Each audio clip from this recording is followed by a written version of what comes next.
Hello everyone. பர்சன்டேஜில் election base பண்ண questions ஃப்ரீக்வெண்ட்டாக கேட்பாங்க. இது எப்படி ஈஸியாக ஷார்ட்கட்டில் போடலாம் அப்படின்றத பாருங்கள். இதில் என்ன கொடுத்துருக்காங்க அப்படின்னா 2 பேருக்கு நடுவில் எலெக்ஷன் நடக்குது அப்படின்ற மாதிரி சொல்லிட்டாங்க. இந்த வின்னர் வந்து 60% of the total valid vote அப்படின்னு சொல்லியிருக்காங்க. மொத்தம் அதில் செல்லுபடி ஆகக்கூடிய ஓட்டு எவ்வளோ நம்ம கண்டுபிடிச்சி அதில் 60% அப்படின்றது வின்னர் அப்படின்னு சொல்லிட்டாங்க. 25% of the votes were invalid அப்படின்னு சொல்லிட்டாங்க. 25% ஓட்டு வந்து செல்லாது அப்படின்னு சொல்லிட்டாங்க. டோட்டல் ஓட் கொடுத்துட்டாங்க. லூசர் வந்து எவ்வளோ ஓட் வாங்கியிருப்பாங்க அப்படின்றது தான் கொஷின். ஃபஸ்ட்டு டோட்டல் ஓட்டை எப்போதுமே 100% எடுத்துக்கோங்க. இந்த இடத்துல 25% அப்படின்றது ஓட்டு இன்வேலிட் அப்படின்னு சொல்லிட்டாங்க. அப்போ ரிமைனிங் இருக்கக்கூடியது 75% அப்படின்றது தான் வேலிட் அப்படின்றது நமக்கு தெரிஞ்சு போச்சு.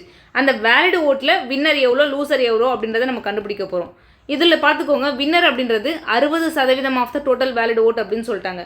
அப்போ வின்னர் 60% அப்படின்னா லூசர் ஆப்வியஸாக எப்படி இருப்பாங்க? 40% ஆஃப் த டோட்டல் வேலிட் ஓட்ஸாக தான் இருப்பாங்க.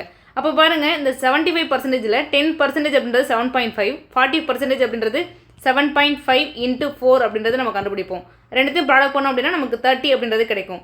அவனே கொடுத்துட்டான் 100%. அந்த டோட்டல் ஓட்ஸ் அப்படின்றது 6800ன்னு கொடுத்துட்டாங்க. அப்போ 30 அப்படின்றது எவ்வளோன்னு கண்டுபிடிக்க போகிறோம். அது 100 பார்ட் 6800 அப்படின்னா 30 பார்ட் எவ்வளோ? இப்போ 2 0 நம்ம அடிச்சிடலாம். இந்த 30 அங்கே கிராஸ் மல்டிப்ளை பண்ணால் நமக்கு எக்ஸோட வேல்யூ கிடச்சிருவார். அப்போது 68 × 30 which is equal to x அப்படின்றது அந்த லூசர் வாங்கின ஓட்டு.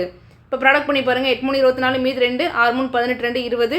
ஸோ அப்போ 2040 அப்படின்றது இந்த லூசர் வாங்கின ஓட்டாக இருக்கும். ஸோ இந்த பார்த்தீங்கன்னா ஃபுல் வீடியோ உங்களுக்கு வேணும் அப்படின்னா டிஸ்கிரிப்ஷனில் இருக்கக்கூடிய அந்த எலெக்ஷன் பேஸ்டு வீடியோ நீங்கள் ஃபுல்லாக பாருங்கள். உங்களுக்கு கிளியர் ஐடியா கிடைக்கும். ஸோ இந்த வீடியோ யூஸ்ஃபுல்லாக இருந்துச்சு அப்படின்னா உங்கள் ஃப்ரெண்ட்ஸ் யாருக்காக ஷேர் பண்ணுங்கப்பா. தேங்க்யூ.